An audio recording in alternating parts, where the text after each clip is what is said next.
মহানগৰীৰ গীতানগৰ কন্যা মহাবিদ্যালয়ত ছদিনীয়াকৈ আয়োজন কৰা বিহু নাচ কৰ্মশালাৰ আজি সামৰণি পৰিল। ৰাগিনী প্ৰডাকশ্যনৰ উদ্যোগত আয়োজিত কৰ্মশালাৰ অন্তিম দিনৰ কাৰ্যসূচীৰ লগত সংগতি ৰাখি ৰাজ্যৰ সমাজ আৰু সাংস্কৃতিক ক্ষেত্ৰলৈ উল্লেখনীয় বৰঙণি আগবঢ়োৱা কেইবাগৰাকীও বিশিষ্ট ব্যক্তিক সন্মানিত কৰা হয়। অসমীয়া ভাষাৰ শুদ্ধ প্ৰচাৰ আৰু প্ৰসাৰৰ ক্ষেত্ৰত গ্ৰহণ কৰি অহা বিশেষ ভূমিকাৰ বাবে স্বাধীন প্ৰতিদিন গোষ্ঠীৰ অধ্যক্ষ জয়ন্ত বৰুৱাক ৰাগিনী প্ৰডাকশ্যনে বিশেষভাৱে সম্বৰ্ধনা জনায়। লগতে শিল্পী মন্টুমণি শইকীয়াক কণ্ঠজ্যোতি সন্মান, সংগীত শিল্পী দিগন্ত বৰদলৈক শব্দজ্যোতি সন্মান আৰু শিল্পী দীক্ষু শৰ্মালৈ আগবঢ়োৱা হয় কণ্ঠগৌৰৱ সন্মান। আজিৰ অনুষ্ঠানৰ উদ্যোক্তা অলকা বৰুৱাই আদৰণি ভাষণ আগবঢ়োৱাৰ লগতে অনুষ্ঠানটোৰ আঁত ধৰে সাংবাদিক সমীৰণ বৰঠাকুৰ আৰু ডিম্পী ভৰালীয়ে।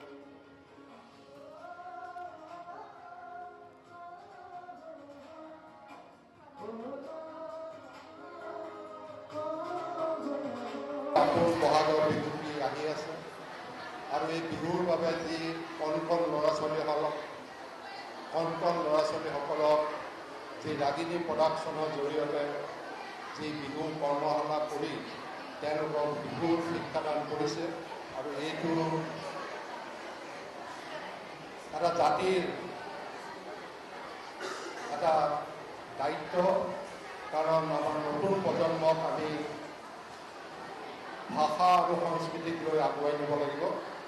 গতিকে এই চেগতে মই ৰাগিনী প্ৰডাকশ্যনৰ অলকাক ধন্যবাদ জনাইছোঁ আৰু ৰাগিনী প্ৰডাকশ্যনৰ উদ্যোক্তাসকলক মই শলাগ লৈছোঁ আৰু আজি উপস্থিত সকলোলৈকে আমাৰ ৰঙালী বিহুৰ শুভেচ্ছা জ্ঞাপন কৰি আৰু ধন্যবাদ যে আজি মোক এই ৰাগিনী প্ৰডাকশ্যনে নিমন্ত্ৰণ কৰি আনি যি মোক মৰম দিলে তাৰ বাবে মই তেখেতসকলক কৃতজ্ঞ আৰু ধন্যবাদ জ্ঞাপন কৰিছোঁ।